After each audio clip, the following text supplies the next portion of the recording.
ये जेड़े तेरे कबूतर है ना जी हाँ। दाने पहना कि चावल पहना? इन्हों मैं सवेले उठी ना तो 20-20 रुपये दे छोड़े ना दुकान तो चावल खावे दाने खावे वर्दी खावे। डॉक्टर साहब मेरा भरा बचता वैसी? हाँ हाँ बच वैसी, परेशान होने वाली कोई गल नहीं। बस 2 टेस्ट लिख के 2 टेस्ट हो गए तो इंशाल्लाह खैर हो।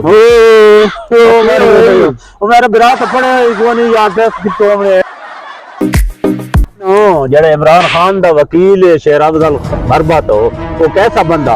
वो बड़ी बला बंदा भाई। वो की कौन भाईजान राती 15 पार्टियां मिलके प्रोग्राम बने नहीं आन। अच्छा सवेरे वो 15 मिनट पिछा वार छोड़े ना।